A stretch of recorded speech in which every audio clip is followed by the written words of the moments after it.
নমস্কার সাংবাদিক বন্ধুরা, আপনারা সবাই জানেন গতকালকে রাজ্য মন্ত্রিসভার সিদ্ধান্ত নিয়েছে এই রাজ্য সরকারের কর্মচারী অবসরপ্রাপ্ত কর্মচারীদের 3% করে মহার্ঘ ভাতা দেওয়া হবে। এই যে করোনা পরিস্থিতিতে, করোনা পরবর্তী পরিস্থিতি এবং এখনও এ নিয়ে নানা ধরনের সমস্যা আছে, নতুন স্ট্রেইন এই নিয়েও বিভিন্ন জায়গায় চর্চা হচ্ছে। সরকারকে বিভিন্ন ধরনের পদক্ষেপ নিতে হচ্ছে। এই করোনা আসার আগে কেউ কল্পনাও করতে পারেনি যে এরকম পরিস্থিতি তৈরি হতে পারে। কেন্দ্রীয় সরকার এবং বিভিন্ন রাজ্য সরকার কর্মচারীদের জন্য যে সমস্ত পাওনা টাওনা আছে, ভাতা ইত্যাদি,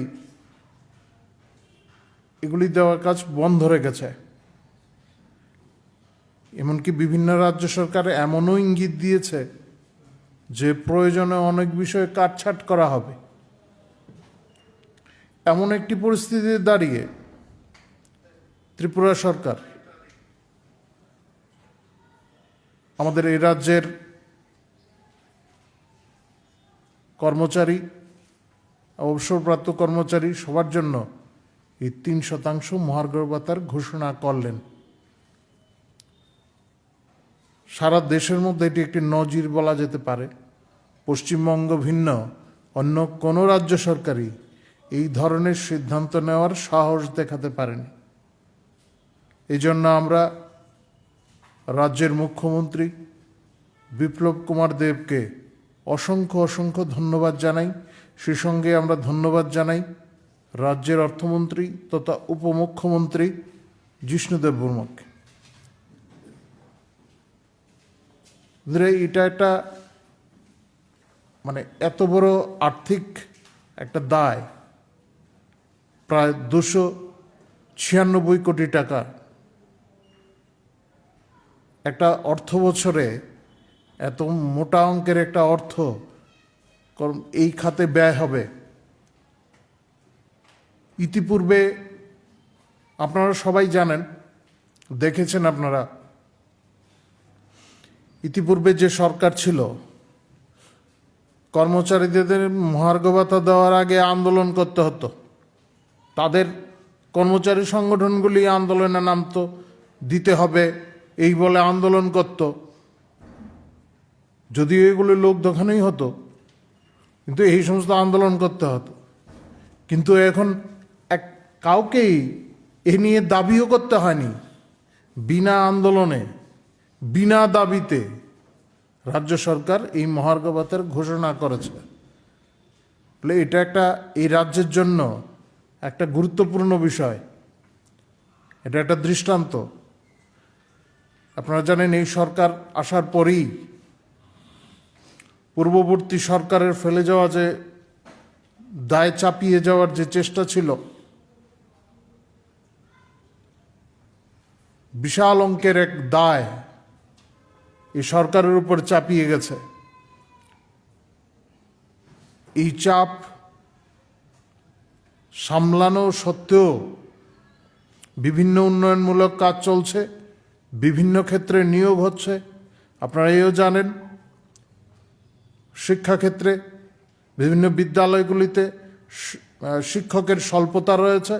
সেই জন্য একদম শিক্ষার যে নিয়ম কানুন আছে, নিয়ম নীতি আছে শিক্ষক নিয়োগের ক্ষেত্রে, সেই নিয়ম নীতি মেনে যুদ্ধকালীন তৎপরতায় শিক্ষক নিয়োগ করার চেষ্টা হচ্ছে এবং নিয়োগ হচ্ছেও। বয়স উত্তীর্ণ হয়ে গেছে এমন শিক্ষকদেরও নিয়োগ করা হচ্ছে। মন্ত্রিসভায় সিদ্ধান্ত নেওয়া হচ্ছে যারা টেট উত্তীর্ণ তাদের নিয়োগ করা হচ্ছে। প্রতিবন্ধকতা সত্ত্বেও রাজ্য সরকার যথেষ্ট গুরুত্বপূর্ণ ভূমিকা নিয়ে চলেছে। আমরা একে সাধুবাদ জানাই, স্বাগত জানাই। আপনাদের যদি কিছু বিশেষ জিজ্ঞাসা থাকে আপনারা বলতে পারেন। তার আগে আমি আপনাদের একটু পরিচয় করে দিচ্ছি। আমার ডান দিকে আছেন রতন ঘোষ মহোদয়, উনি আমাদের পার্টির রাজ্য সম্পাদক। আর আমার বাম দিকে আরেকজন আছেন সমরেন্দ্র দেব, তিনিও আমাদের পার্টির সম্পাদক, তিনি অফিসের দায়িত্বে আছেন, অফিস সম্পাদক। আচ্ছা, সম্প্রতি আমরা একটা খবরে দেখলাম যে জনজাতি মোর্চা তরফে আমাদের জনজাতি বিধায়ক 10 জন বিধায়ক সম্ভবত এবং একজন সাংসদ আপনাদের বিজেপি প্রেসিডেন্টকে যে চিঠি দিয়েছে আইপিএফটির বিষয়ে, এই বিষয়ে একটু বিস্তারিত জানার ছিল এবং আপনাদের এই বিষয়ে প্রতিক্রিয়া পেতে। এটা ঠিক, আপনি যেটা বলেছেন, এটা আমাদের রাজ্য সভাপতির কাছে এই ধরনের বার্তা তারা দিয়েছেন, দাবি তারা পেশ করেছেন। এটা তাদের অভিমত ঠিকই, যদিও আমাদের এটা পুরো বিষয়টাই আমাদের পার্টির আভ্যন্তরীণ বিষয় এবং সে নিয়ে আলোচনা চলছে। আমাদের উচ্চ পর্যায়ে এই সমস্ত বিষয় নিয়ে আলোচনা চলছে এবং উপযুক্ত সময়েই এই বিষয়ে সিদ্ধান্ত নেওয়া হবে। উপযুক্ত সময় বলতে কারণ আইপিএফটি সভাপতি যিনি আছেন এনসিতে, উনি এক জায়গায় বলেছেন সম্ভবত এডিসি নির্বাচনের পর নতুন করে ভাববে জোট নিয়ে, বিষয়টিকে বিজেপি প্রদেশ। জোটের বিষয়ে দেখুন, বৈঠক হয়েছে, অনেক বৈঠকে তারা ডাকলেও আসেন না। এখন এটা তাদের বিষয়, তারা একটা পৃথক রাজনৈতিক দল, একটা বিশেষ পরিস্থিতিতে বিধানসভা নির্বাচনের আগে আমাদের এই জোট হয়েছে, জোট এখনো বজায় আছে। কিন্তু জোট বজায় রেখে যে সমস্ত কার্যকলাপ চলছে, এই বিষয়গুলি তাদের কাছে জানতে চাওয়া হয়েছে। তারা বিভিন্ন সময় উপযুক্ত জবাবও দিয়েছেন এবং তারা আমাদের ছেড়েও যাননি, এই কথাটা তারা বলেছেন। কিন্তু পাশাপাশি সংবাদ মাধ্যমের মাধ্যমে আমরা এই বিষয়গুলি জানতে পাচ্ছি, তারা কে কী বলছেন। এখন পুরো বিষয়টি তাদের কাছে, তারা তাদের স্বাধীনভাবে সিদ্ধান্ত নিতে পারেন। আমরা নির্বাচনে লড়াইয়ের জন্য তৈরি, কারণ এই রাজ্যের মানুষ, বিশেষ করে পাহাড়ি অঞ্চলে বসবাসকারী মানুষ, রাজ্য সরকারের যে গৃহীত বিভিন্ন সিদ্ধান্তগুলি, সেই সিদ্ধান্তগুলি যাতে সঠিকভাবে তাদের কাছে পৌঁছায়, তাদের স্বার্থে এগুলি কাজ আসে, সেই জন্য স্বশাসিত জেলা পরিষদে অনুকূল একটা পরিবেশ তৈরি করা প্রয়োজন এবং সেই পরিবেশ তৈরি করার জন্য ভারতীয় জনতা পার্টি প্রস্তুত। প্রত্যেকটি ক্ষেত্রেই আমাদের সাংগঠনিকভাবে আমরা তৈরি আছি, সাংগঠনিকভাবে আমরা প্রস্তুত। এখন সিদ্ধান্ত নেওয়ার বিষয়টি তাদের কাছে। নির্বাচনের পরের বিষয়ে তিনি যদি কোনো সিদ্ধান্ত নিতে চান, তিনি নিতে পারেন, এটা তাদের সম্পূর্ণ তাদের বিষয়। আর তাদের দলের অবস্থান কে কীভাবে ব্যক্ত করছে সেটা আপনারাও জানেন। তাদের দলের বিভিন্ন নেতা বিভিন্নভাবেই আর তাদের অবস্থান ব্যক্ত করছেন। নিশ্চয়ই পরিস্থিতি ঠিক করে দেবে। জোটেও থাকবে তারা এবং পাশাপাশি বিক্রম কথাতে যোগদান করে এনসি নির্বাচনের আলাদা প্রতিদ্বন্দ্বিতা করার একটা সিদ্ধান্ত নেবেন। এই ক্ষেত্রে কি মনে হয় না এটা দল বিরোধী কোনো কাজ করছে, বা যদি করে থাকে তাহলে বিজেপি কোনো ব্যবস্থা নেবে? দল বিরোধী নয়, জোট বিরোধী বলতে পারেন। তবে আমাদের এই বিষয়গুলি নিয়ে আলোচনা চলছে এবং আমাদের পার্টির শীর্ষ নেতৃত্ব এ নিয়ে আলোচনা করছেন। উপযুক্ত সময়ে এই বিষয়ে সিদ্ধান্তগুলি নেওয়া হবে। স্বশাসিত জেলা পরিষদের নির্বাচনে জোটের যে প্রসঙ্গ, সে নিয়েও বৈঠক হয়েছে কয়েক দফায়। আমরা চেষ্টা করেছি, আমাদের নেতৃত্ব চেষ্টা করেছেন। এখন সিদ্ধান্ত নেওয়ার বিষয় তাদের হাতে, তারা কি করবেন না। তবে আমরা সম্পূর্ণভাবে প্রস্তুত মানুষকে পরিষেবা পৌঁছে দেওয়ার জন্য। আমরা যে কোনো পরিস্থিতির মোকাবেলায় আমরা প্রস্তুত। আমাদের লক্ষ্য শুধু নির্বাচনে জয়ী হওয়া নয়, নির্বাচন একটা আনুষঙ্গিক বিষয়, কিন্তু মানুষকে পরিষেবা পৌঁছে দিতে হবে। রাজ্য সরকার অনেক গুরুত্বপূর্ণ সিদ্ধান্ত নিচ্ছেন, জনকল্যাণমুখী অনেক কর্মসূচি নিচ্ছেন। এখন স্বশাসিত জেলা পরিষদে তার অনুকূল একটা পরিবেশ প্রয়োজন। গণতান্ত্রিক প্রক্রিয়ার মধ্যে থেকে সেই ধরনের অনুকূল পরিবেশটা প্রয়োজন, আর তা সুনিশ্চিত করতে ভারতীয় জনতা পার্টি বদ্ধপরিকর। আমার কথা হলো, রাজ্য বিজেপি কি শরিক হিসেবে আইপিএফটির বিরুদ্ধে কোনো ব্যবস্থা নেবেন, যেহেতু বড় শরিক আপনারা, এবং আইপিএফটি যদি কোনো না, পদক্ষেপ নেওয়া তারা তারা তারা তো একটা পৃথক দল, তাদের বিরুদ্ধে ব্যবস্থা নেওয়া, তাদের সাংগঠনিক বিষয়ে আমরা কোনো হস্তক্ষেপ করতে পারি না। তারা তাদের দলীয়ভাবে তারা সিদ্ধান্ত নেবেন। এখন আমাদের সঙ্গে থেকে যদি আমাদের কোনো বিষয়ে তারা বক্তব্য রাখতে চান, এখন তারা বলছেন সরকারের, আপনারা যেটা বলছিলেন যে সরকারের বিষয়ে তারা সন্তুষ্ট নন, সরকারের তারা অঙ্গ, দুজন মন্ত্রী আছেন, সরকারে কেন তারা মানে সন্তুষ্ট নন, এই জবাব তো তাদেরকে দিতে হবে, কারণ সরকারের শরিক তারা, দুজন মন্ত্রী, তারাই জবাব দিবেন কেন তারা সন্তোষজনক কাজ করতে পারছেন না। বর্তমান পরিস্থিতিতে আপনি কি আশাবাদী যে আসন্ন পাহাড় নির্বাচনে পাহাড় ভোটে দুই দলের পক্ষে আঘাত সম্ভব? মানে ভবিষ্যৎ ইয়ে করা খুবই কঠিন।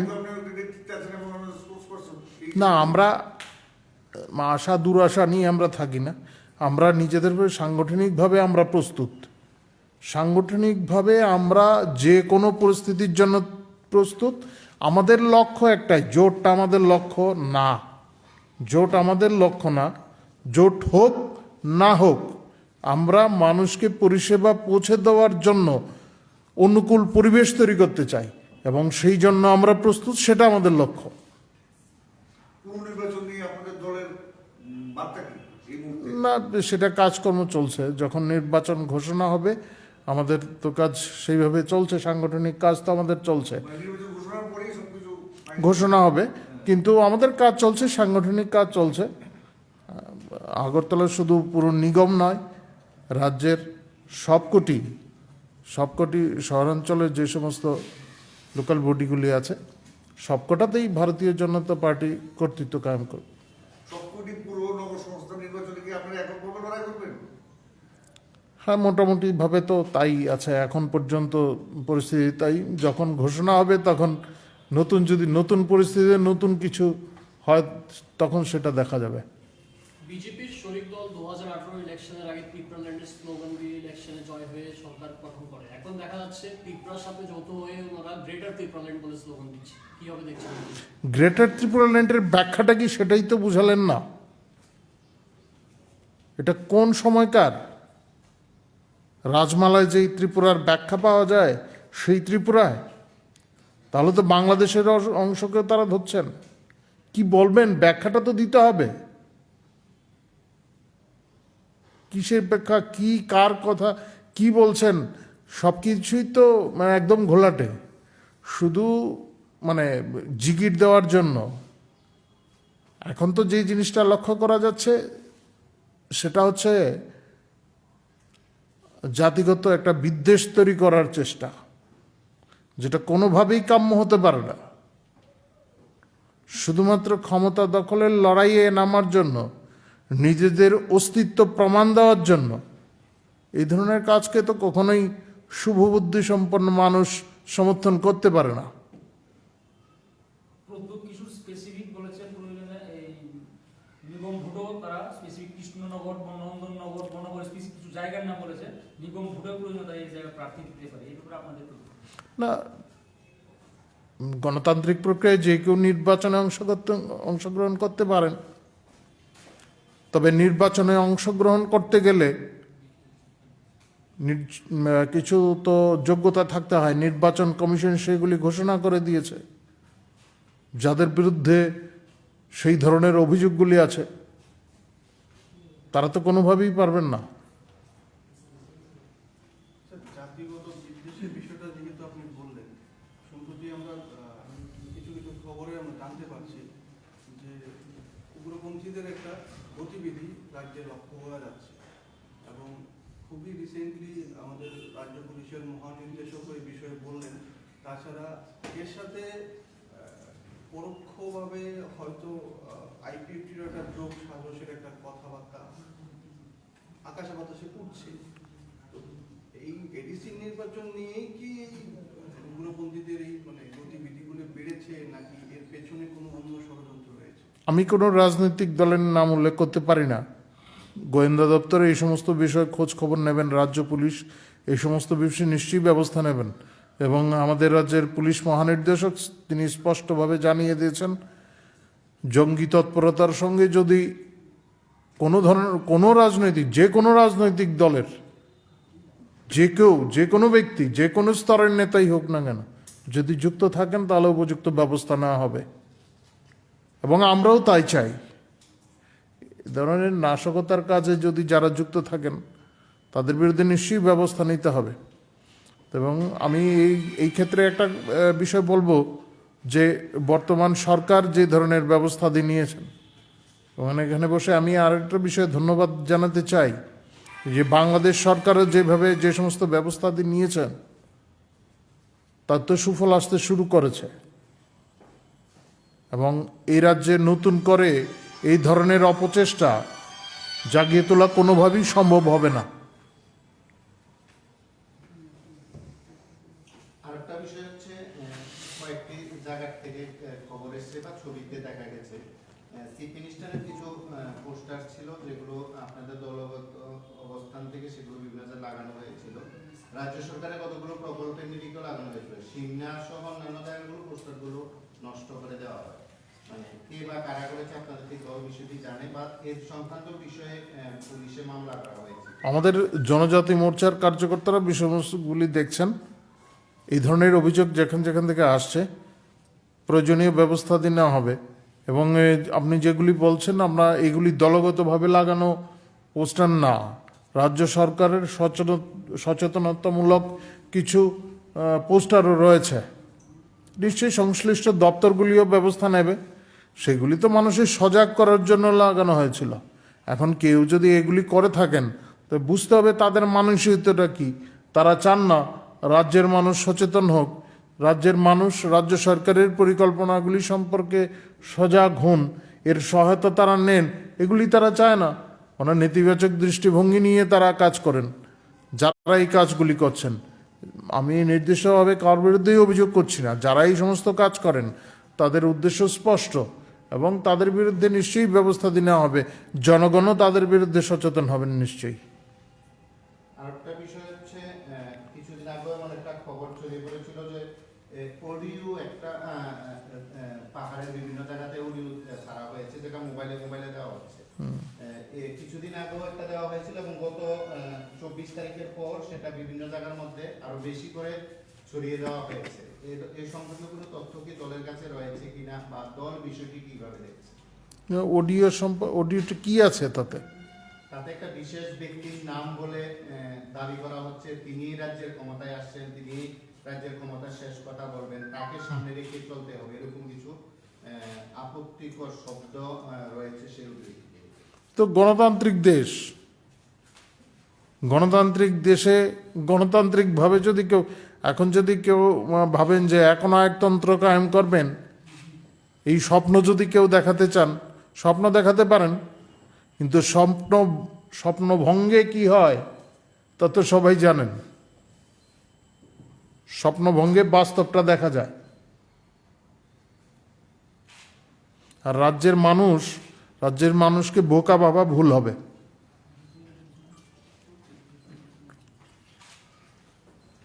এই সময়ের মধ্যে মানে দ্বিতীয় পর্যায়ে তো বৈঠক ভেঙে ঠিক আছে, এরপরে কি আর কোনো বিজেপির তরফে বৈঠকের সিদ্ধান্ত নিতে পারে, বা বিজেপি এখন বৈঠকের সিদ্ধান্ত নেবে কিনা? না, এখন সিদ্ধান্ত তাদেরই নিতে হবে যারা বৈঠকে বসতে আগ্রহী। আমরা আমাদের আগ্রহ প্রকাশ করেছি, আমরা আমাদের অবস্থান জানিয়ে দিয়েছি। আইপিএফটি প্রেসিডেন্ট তো বলছেন কোনো ফর্মালি অফিসিয়ালি জানানো হয় এরকম। অফিসিয়ালটা কি বিষয়? দুই রাজনৈতিক দলের মধ্যে আলোচনা, না অফিস কাচারের কোনো বিষয় নেই।